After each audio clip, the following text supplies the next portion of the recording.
حضرت یونس علیہ الصلوۃ والتسلیم اللہ تبارک و تعالیٰ نے آپ کو خلعت نبوت عطا فرمایا، اور نینوا ایک شہر ہوا کرتا تھا عراق میں، اس شہر کے لوگ آپ کی امت تھے۔ حضرت یونس علیہ الصلوۃ والتسلیم اپنی قوم میں تبلیغ فرماتے رہے، لیکن پوری قوم جو ہے بت پرستی کی شکار تھی، اور آپ کی تبلیغ سے کوئی ایک بھی مسلمان ہونے کو تیار نہیں۔ یونس علیہ السلام مسلسل انہیں سمجھاتے رہے، اللہ تعالیٰ کی طرف بلاتے رہے۔ پھر ایک وقت ایسا آیا کہ حضرت یونس علیہ السلام نے اللہ رب العزت کی بارگاہ میں عرض کیا کہ مولا، یہ میری قوم سنتی نہیں ہے، یہ راہ ہدایت پر آنا ہی نہیں چاہتی، میں انہیں کتنے دنوں سے تبلیغ کر رہا ہوں اور تیرے راہ کی طرف بلاتا ہوں، مگر ان میں سے کوئی نہیں آتا۔ اللہ عز و جل نے فرمایا، یونس بس ٹھیک ہے، اپنی قوم کو بشارت سنا دو عذاب کی، کہ بس 3 دن کے بعد خوفناک عذاب آئے گا اور اس میں وہ سب ہلاک و برباد ہو جائیں گے۔ حضرت یونس علیہ السلام اپنی قوم میں آئے اور اپنی قوم سے آخری مرتبہ کہا کہ دیکھو، اللہ عز و جل کی طرف سے مجھے یہ وحی آئی کہ اب اللہ تعالیٰ اس بستی پر عذاب نازل فرمائے گا، اور ایسا عذاب کہ تمہاری ساری نشانیاں ختم ہو جائیں گی۔ تو قوم میں بہت سارے لوگوں نے مذاق اڑایا کہ یہ ایسے ہی ڈرا رہے ہیں، بات کچھ ہے نہیں۔ لیکن ان میں سے جو عقل والے لوگ تھے، بوڑھے لوگ تھے، انہوں نے کہا، ہم نے آج تک یونس کو کبھی جھوٹ کہتے ہوئے نہیں سنا علیہ الصلاۃ والتسلیم۔ حضرت یونس علیہ السلام یا کوئی بھی نبی ہوں، اعلان نبوت سے پہلے یا بعد میں کبھی انبیاء سے کوئی گناہ سرزد نہیں ہوتا۔ تو سارے لوگوں نے کہا، ہم نے آج تک انہیں کبھی جھوٹ بولتے ہوئے نہیں سنا یا مذاق کرتے ہوئے بھی نہیں دیکھا، تو بھلا کیوں ہمارے ساتھ ایسی بات کہیں گے؟ سوچو بچار میں تھے۔ پھر فیصلہ یہ کیا قوم نے کہ دیکھتے ہیں، 3 دن کا انہوں نے ٹائم دیا، اگر وہ 3 دن تک ہماری بستی میں ہی رہتے ہیں تو اس کا مطلب ہے یہ انہوں نے ایسی ڈرانے کے لیے کہا، اور اگر وہ نہیں رہتے ہیں بستی میں تو اس کا مطلب ہے کہ عذاب آئے گا۔ اور ہوا ایسی ہی۔ حضرت یونس علیہ السلام نے اپنی قوم کو ڈیٹ بتا دی، دن بتا دیا کہ اس دن تک عذاب آئے گا۔ اس سے پہلے حضرت یونس علیہ السلام بستی چھوڑ کر چلے گئے۔ اس بستی میں آپ نے قیام نہیں فرمایا۔ جس بستی میں عذاب آنے والا ہو، اللہ کے نبی نہیں رہتے۔ ہاں، جن بستیوں میں عذاب آیا ہے وہ نبیوں کے جانے کے بعد آیا ہے، نبی کے ہوتے ہوئے کسی قوم پر عذاب کبھی نہیں۔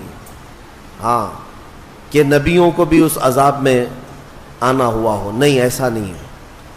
حضرت یونس علیہ السلام پہاڑیوں میں چلے گئے۔ اب بستی کے لوگوں نے دیکھا 1 دن باقی تھا جو میعاد کا تھا، جو بتایا ہوا تھا۔ تو لوگوں نے صبح اٹھ کر کے دیکھا تو آسمان پر گھنے بادل چھائے ہوئے ہیں، ڈر کا ماحول ہے، اور پوری بستی میں ایک عجیب سی کیفیت طاری ہے، یعنی سناٹا طاری ہے اور ہو کا عالم ہے۔ آسمان پر گھنگور گھٹائیں چھائی ہیں اور ڈراؤنی شکل کی بدلیاں۔ تو لوگ ڈر گئے اور کہا، یونس علیہ السلام سچ کہتے تھے، اللہ کا عذاب آنے والا ہے، ہم جس بت پرستی میں تھے اس سے ہمیں توبہ کرنا ہوگا۔ تو سارے کے سارے لوگ اپنے اپنے گھروں سے نکل آئے، بچے، بوڑھے، جوان، مرد، عورتیں، سارے کے سارے میدان میں جمع ہوئے اور رونے لگے، گڑ گڑانے لگے، توبہ کرنے لگے اللہ کی بارگاہ میں۔ اور پھر سبوں نے مل کر کے کہا، اے رب ذوالجلال، ہم اپنے پرانے تمام بتوں کو ختم کرتے ہیں، تو ہی ہمارا خالق ہے، تو ہی ہمارا رب ہے، ایک تیری وحدانیت پر ہم یقین کرتے ہیں۔ اور اللہ رب العزت کی وحدانیت کے وہ قائل ہوئے، ایمان لائے۔ تو پھر اس کے بعد اللہ تبارک و تعالیٰ قرآن میں ارشاد فرماتا ہے، لما آمنوا کشفنا عنہم العذاب۔ جب وہ لوگ ایمان لے آئے تو اللہ تعالیٰ نے اپنا عذاب ان سے ہٹا لیا، جو عذاب آ چکا تھا وہ ٹل گیا۔ بہت کم ایسا تاریخ میں ملا ہے کہ عذاب آیا ہو اور ہونے سے پہلے پھر چلا گیا ہو، لیکن جب بھی عذاب ٹلا ہے تو وہ توبہ کی برکت سے ٹلا ہے۔ جب قوم توبہ کرتی ہے اللہ عذاب اٹھا لیتا ہے، عذاب کو دور کیا۔ آج ہم نے تلاوت کیا اس میں پارے میں، اب وہ بستی والے سارے کے سارے مومن ہو گئے، ایمان لائے، اور اس کے بعد یونس علیہ السلام تو تھے ہی نہیں بستی میں۔ انہوں نے دیکھا، رات کو وہ محسوس کر رہے تھے کہ عذاب آنے والا ہے، آنے والا ہے، دور بیٹھ کر کے آپ دیکھ رہے تھے، لیکن پھر دن گزرتے ہی عذاب ٹل گیا، آسمان صاف ہو گیا، تو حضرت یونس علیہ السلام کے دل میں یہ خیال گزرا کہ اب واپس اگر میں بستی میں جاؤں تو کہیں لوگ مجھے جھوٹا نہ کہیں، میں نے اللہ کے عذاب سے انہیں ڈرایا تھا اور دن بھی بتایا تھا، عذاب نہیں آیا تو کہیں لوگ مجھے جھوٹا نہ کہیں۔ اس لیے یونس علیہ السلام اپنی بستی میں جانے کی بجائے ایک لمبے سفر پر چل پڑے، اپنی قوم کی طرف نہیں آئے۔ انہوں نے کشتی میں سواری کی اور نکل پڑے، ان کا ارادہ تھا بہت دور دراز علاقے میں چلا جاؤں گا۔ اب یہاں پر میں آپ سے بتانا چاہتا ہوں، یونس علیہ السلام نے انتظار نہیں کیا اللہ رب العزت کی وحی کا کہ اللہ کا حکم کیا آتا ہے، اس سے پہلے ہی حضرت یونس علیہ السلام چل پڑے اور کشتی میں بیٹھے۔ کشتی جب بیچ میں دریا میں پہنچی تو رک گئی، چلتی نہیں تھی، یا تو ہچکولے کھاتی یا تو ڈوبنے کے آثار نظر آتے ہیں۔ اور اس زمانے میں یہ مشہور تھا کہ اگر کسی کا بھاگا ہوا غلام کشتی میں سوار ہے تو کشتی آگے نہیں بڑھتی ہے، بیچ دریا میں پہنچ کر کے کشتی رک جایا کرتی، اس زمانے میں یہ مشہور تھا۔ تو جب کشتی بیچ دریا میں رکی تو لوگوں نے جو سوار تھے کہنا شروع کیا کہ لگتا ہے اس کشتی میں کوئی بھاگا ہوا غلام ہے، جس کی وجہ سے کشتی نہ آگے بڑھتی ہے اور بلکہ ڈوبنے جیسے آثار نظر آتے ہیں۔ حضرت یونس علیہ السلام نے ان سب کے سامنے کہا، ہاں میں وہ غلام ہوں جو اپنے رب سے بھاگ کر آیا، میں ہی ہوں، انتظار کیے بغیر آ گیا ہوں، لیکن آپ کی شرافت دیکھ کر کے لوگوں نے آپ کے ساتھ اچھا معاملہ کیا، لیکن ہوتا یہ تھا کہ جو بھاگا ہوا غلام ہے اسے اٹھا کر کشتی سے سمندر میں پھینکا جاتا تھا، تب کشتی آگے بڑھتی تھی۔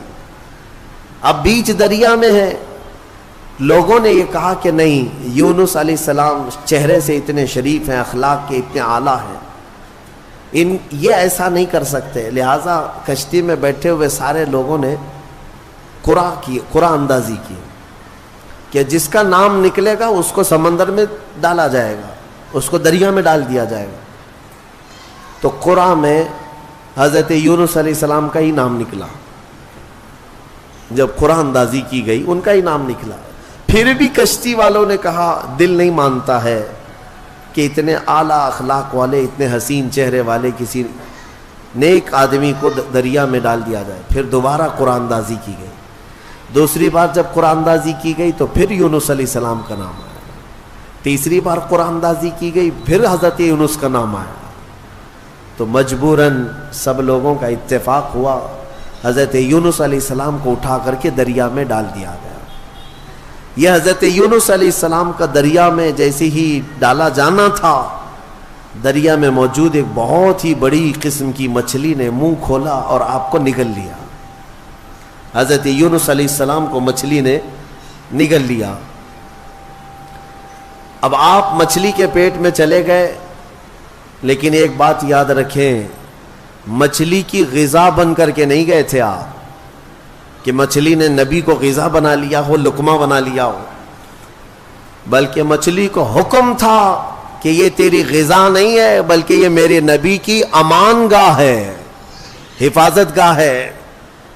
اور مچھلی کے پیٹ میں یونس علیہ السلام گھنٹہ، 2 گھنٹہ، 3 گھنٹہ، دن، 2 دن نہیں، 40 دن تک رہے، 40 دن تک مچھلی کے پیٹ میں رہے، اور وہ دریا میں آپ کو لے کر گھومتی رہی۔ مچھلی کے پیٹ میں اندر رہنا کیا یہ ممکن ہے یا ناممکن ہے؟ میرے عزیزوں، آپ کو حیرت ہوگی، تھوڑا سا آپ مطالعہ کریں اور سرچ کریں تو آپ کو پتا چلے گا آج کی دنیا میں بھی سائنس میں یہ ریسرچ سے ثابت ہوا ہے. 2 ایسے لوگ ملے جن کو ویل مچھلی نے نگل لیا تھا. ایک شخص 8 دن کے بعد باہر نکلا، ایک آدمی 3 دن کے بعد باہر نکلا، لیکن دونوں زندہ نکلے. یہ اس صدی کی بات کر رہا ہوں میں، اس زمانے کی. اور یونس علیہ السلام تو اللہ کے نبی ہیں، لیکن بات اتنی ہے کہ مولا جس کو جہاں چاہے محفوظ رکھے، یہ وہ قادر مطلق ہے. 40 دن تک اندر رہے. اس مچھلی کے پیٹ میں جو چیز ہوتی ہے وہ کیا ہوتی ہے؟ ایک راستہ ہوتا ہے، پھسلنے والا راستہ جو چربی کی طرح ہوتا ہے، اور اندر جانے کے بعد ایک بڑا گھر کی طرح سے اس کا پیٹ. بس یہ ہے کہ نرم ملائم گھر تو ہوتا ہے لیکن روشنی کہیں سے نہیں ہوتی، بالکل اندھیرا. باقی سب آرام کی چیزیں ہیں. زندگی کے لیے انسان کے مچھلی کے پیٹ میں بھی آرائش ہے یا اہتمام ہے، لیکن روشنی کا کوئی انتظام نہیں. یونس علیہ السلام اس اندھیری کوٹھری کے اندر یعنی مچھلی کے پیٹ کے اندر 40 دن بتائے. 40 دن. لیکن آپ کو میں بتاتا ہوں کہ یونس علیہ الصلوۃ والتسلیم مچھلی کے پیٹ میں جانے کے بعد مسلسل رب ذوالجلال کی بارگاہ میں دعا کرتے رہے کہ مولا تو مجھے معاف فرما دے، میں اپنی بستی سے جلد چلا آیا تیرے حکم کا انتظار کیے بغیر، مجھے تو معاف فرما دے. یہ دعا چلتی رہی یہاں تک کہ قرآن کہتا ہے وَظَنُّونِ إِذْ ذَهَبَ مُغَاضِبًا فَظَنَّ أَن لَّن نَّقْدِرَ عَلَيْهِ فَنَادَىٰ فِي الظُّلُمَاتِ أَن لَّا إِلَٰهَ إِلَّا أَنتَ سُبْحَانَكَ إِنِّي كُنتُ مِنَ الظَّالِمِينَ. رب تعالیٰ فرماتا ہے مچھلی والا، ذنون کہا گیا یونس علیہ السلام. یونس علیہ السلام کا ایک لقب آیا ہے ذنون، مچھلی والا. جب ناراض ہو کر کے نکلا اپنے شہر سے، اپنی بستی سے، تو مچھلی کے پیٹ میں پہنچا دیا گیا. فنادا فی الظلمات، اللہ فرماتے پھر اندھیریوں میں اس نے پکارا. اندھیریوں میں، ظلمات کہتے اندھیری، اتنی اندھیریاں کہ ہاتھ بھی نظر نہ آئے. اندھیریوں میں اس نے پکارا. کیا پکارا یونس علیہ السلام نے؟ لا الہ الا انت سبحانک انی کنت من الظالمین. اس کو آیت کریمہ کہتے ہیں نا. بہت ہی اثر انداز ہے، بہت ہی اثر انداز. اللہ تبارک و تعالیٰ کی تسبیح ہے. یونس علیہ السلام نے یوں عرض کیا کوئی معبود نہیں سوائے تیرے اے مولا، تجھی کو پاکی ہو، تجھی کو پاکی ہو. انی کنت من الظالمین، اپنے متعلق اعتراف کیا. اور اللہ تبارک و تعالیٰ کو یہ جملہ اتنا پسند آیا کہ فوراً مولا فرماتا ہے فَاسْتَجَبْنَا لَهُ وَنَجَّيْنَاهُ مِنَ الْغَمِّ. ہم نے فوراً ان کی دعا کو قبول کر لیا اور ان کو اس غم سے آزاد کر دیا. اللہ تبارک و تعالیٰ نے فوراً آزاد کیا. کیا کیا؟ مچھلی نے کنارے پر آ کر اگل دیا اور حضرت یونس علیہ السلام باہر آئے. باہر آنے کے بعد جانتے ہیں آپ کی کیفیت کیا تھی؟ ساحل پر آپ لیٹے رہے ایسے کہ آپ ہاتھ بھی نہیں اٹھا سکتے تھے، پیر بھی نہیں اٹھا پاتے، اور جسم اتنا کمزور، اتنا نحیف ہو چکا تھا، پورا جسم سفید ہو چکا تھا، پورا جسم سفید. اور آپ 8 دن تک بے ہوش رہے وہیں ساحل پر، اور اس کے بعد 40 دن تک سوئے رہے وہیں پر، اٹھ نہیں پائے 40 دن تک. لیکن رب ذوالجلال نے وہاں پر آپ کا کیا انتظام فرمایا تھا؟ حدیث پاک میں بھی ملتا ہے آپ کے سر کے پاس اللہ نے کدو کی بیل پیدا فرمائی. کدو کی بیل، اور کدو قریب آپ کے منہ کے قریب آتا اور آپ بغیر کسی محنت کے اسے کھا لیا کرتے تھے. اور ایک ہرن آتی جو آپ کو قریب سے دودھ پلا کر چلی جاتی تھی. آپ کو میں حدیث پاک بتاؤں، حضور پاک صلی اللہ تعالیٰ علیہ وسلم کے پاس ایک صحابی نے کدو پیش کیا، تو میرے آقا صلی اللہ تعالیٰ علیہ وسلم نے لیا اور مسکرایا اور فرمایا یہ میرے بھائی یونس کا پھل ہے، اور حضور نے اسے پسند فرمایا. اور کدو کے فوائد آج بھی لوگ گنا رہے ہیں. جب نہایت کمزوری ہو تو کدو کو کھانے سے فوری طور پر طاقت پیدا ہوتی ہے. جتنی بھی اس کے اندر کمیاں آئی ہوں اس کدو کے ذریعے سے اس کی اصلاح ہوتی ہے. بلکہ عاشقوں کی جماعت اس کو کدو نہیں کدو شریف کہا کرتے ہیں. ہاں، حضور پاک صلی اللہ تعالیٰ علیہ وسلم کی مرغوب غذا ہے، پسندیدہ. نبیوں سے جو چیز ریلیٹڈ ہو جائے وہ یقیناً شریف تو ہوتی ہے. یہ حضرت یونس علیہ السلام پھر 40 دن کے بعد کھڑے ہوئے. 50 دن ہو گئے آپ کو، اور پھر 40 دن مچھلی کے پیٹ میں.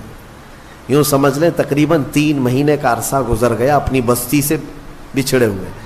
واپس جب 3 مہینے کے بعد یونس علیہ السلام اپنی بستی میں آئے تو ساری بستی والے بڑے خوش ہو گئے ہیں. سب دوڑے دوڑے آئے، آپ کے ہاتھوں پر سارے لوگوں نے بیعت کیا، اور اللہ کے نبی کی جیسی پیروی کرنی تھی پوری بستی والوں نے پیروی کیا. اللہ تبارک و تعالیٰ نے اس قوم کو معاف فرمایا.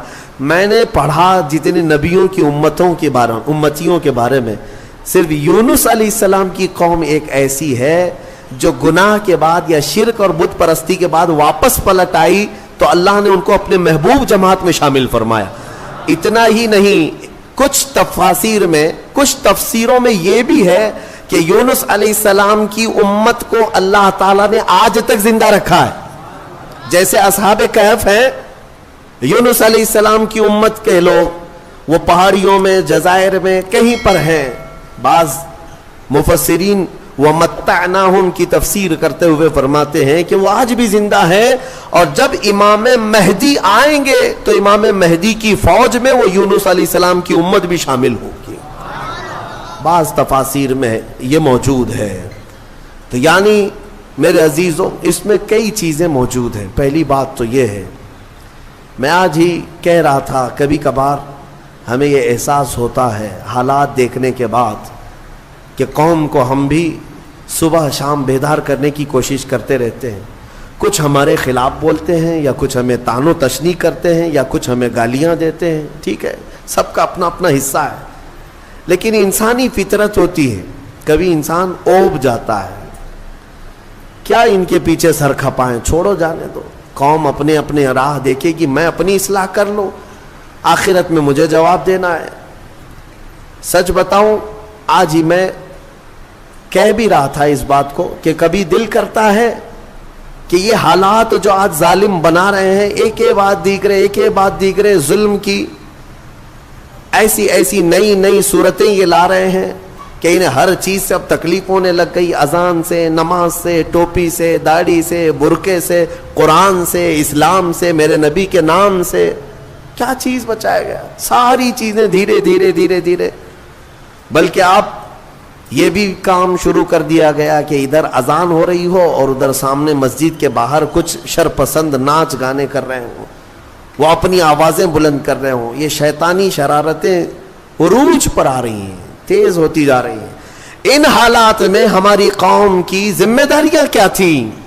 کیا یہ آپس میں گتھم گتھا رہے، علماء کی ٹانگ پکڑ کر کے کھینچے، ایک دوسرے کو قتل کرنے کے منصوبے بنائے؟